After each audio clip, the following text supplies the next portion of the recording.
సర్వమంగళ మాంగళ్యే శివే సర్వార్థ సాధికే శరణ్యే త్రయంబకే దేవి నారాయణే నమోస్తుతే. టైమ్స్ నౌ వార్తలు ఛానల్ ప్రేక్షకులందరికీ కూడా నూతన ఉగాది పండుగ శుభాకాంక్షలు తెలియజేస్తూ ఇప్పుడు వస్తున్నటువంటి శ్రీ విశ్వావసు నామ తెలుగు సంవత్సరంలో 12 రాసుల వారికి వార్షిక ఫలితాలు అనగా సంవత్సర రాశి ఫలితాలు ఎలా ఉంటాయి?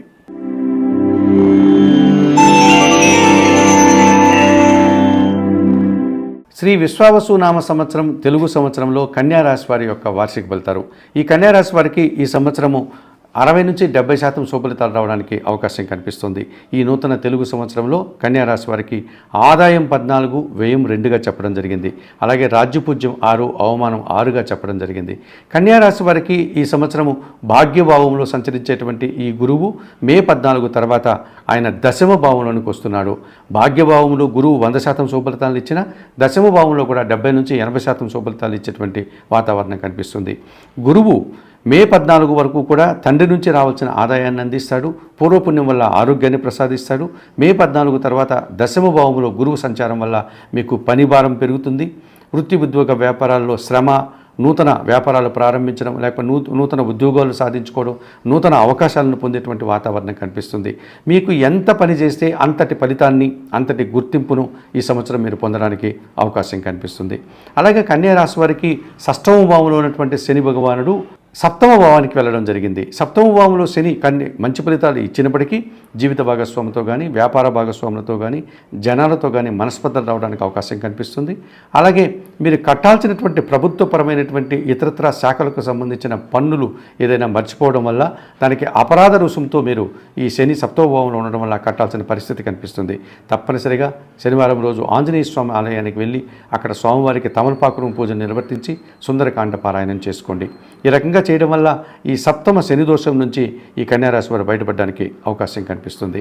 అలాగే సప్తమ భావంలో సంచరించేటువంటి రాహువు మే 18 తర్వాత షష్టమ భావంలోనికి కుంభరాశిలోకి రావడం వల్ల మీరు ఈ సంవత్సరం ధైర్యంగా చాలా కార్యక్రమాలు చేసి విజయాన్ని పొందగలుగుతారు.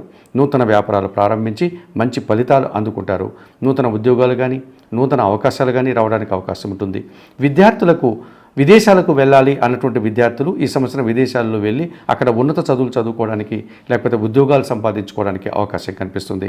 అలాగే విదేశీ సంబంధమైనటువంటి వ్యాపారాలు నిర్వర్తించే వ్యాపారాలకి ఈ సంవత్సరం అధికంగా లాభాలు రావడానికి అవకాశం ఉంటుంది.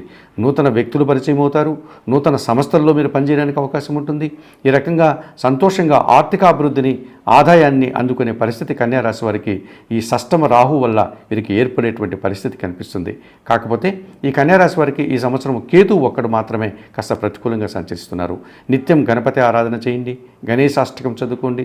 ఏమాత్రం అవకాశం ఉన్నా కాణిపాకంలో ఉన్నటువంటి అక్కడ వరసిద్ధి వినాయక స్వామిని సందర్శించి స్వామివారికి అక్కడ అందుబాటులో ఉండే పూజాది కార్యక్రమాలు నిర్వర్తించడం వల్ల ఈ కేతు దోషం నుంచి మీరు బయటపడడానికి అవకాశం ఉంటుంది. అలాగే దశమ గురువు కూడా కాస్త పనిభారాన్ని పెంచుతున్నారు కనుక సిద్ధి సాయినాథని ఆలయానికి వెళ్ళి అక్కడ స్వామివారిని సందర్శించండి. షిరిడి మహారాష్ట్రలో ఉండే సిద్ధి సాయినాథని ఆలయానికి వెళ్ళలేని వారు మనకు అందుబాటులో ఉండే సిద్ధి సాయినాథని ఆలయానికి వెళ్ళి గురువారం రోజు స్వామివారికి అర్చన కానీ అభిషేకాన్ని నిర్వర్తించండి. 3 పసుపు వర్ణపు అరటి పండ్లను స్వామివారి పాదాల దగ్గర పెట్టి స్వామివారికి నమస్కరించుకుంటండి. అలాగే కన్యా రాశి వారికి ఈ సంవత్సరం వారి రాష్ట్రాధిపతి అయినటువంటి బుధుడు సానుకూలంగా ఉన్నప్పటికీ కొన్ని సందర్భాల్లో వారికి అసౌకర్యాలను ఇచ్చే వాతావరణం కనిపిస్తుంది. కనుక సీతారామచంద్రమూర్తిని సందర్శించుకుని బుధవారం రోజు శ్రీరామ రక్షా స్తోత్రాన్ని చదువుకోండి. సీతారామచంద్రమూర్తికి తులసి ఆకుల మాలను సమర్పించండి. అలాగే సుబ్రహ్మణ్య స్వామికి కూడా అప్పుడప్పుడు ఆరాధన చేసుకోండి. ఇలా చేయడం వల్ల మీకు సంబంధించిన భూముల యొక్క వివాదాల నుంచి మీరు బయటపడగలుగుతారు. వాహన సమస్యలు ఏమైనా ఉంటే వాటిని తొలగించుకోగలుగుతారు.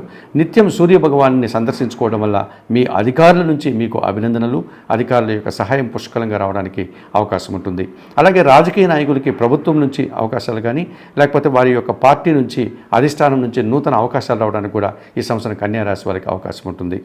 మరి ఈ నూతన సంవత్సరంలో విశ్వావసునామ సంవత్సరంలో కన్యా రాశి వారు చెప్పిన విషయాలన్నీ స్వీకరిస్తూ పరిహారాలు పాటిస్తూ ఆయురారోగ్యాలతో ఆర్థికాభివృద్ధిని పొందాలని మనస్ఫూర్తిగా కోరుకుంటూ సర్వే జనా సుఖినో భవంతు. నమస్కారం. మా వీడియో మీకు నచ్చినట్లయితే please like, share and subscribe.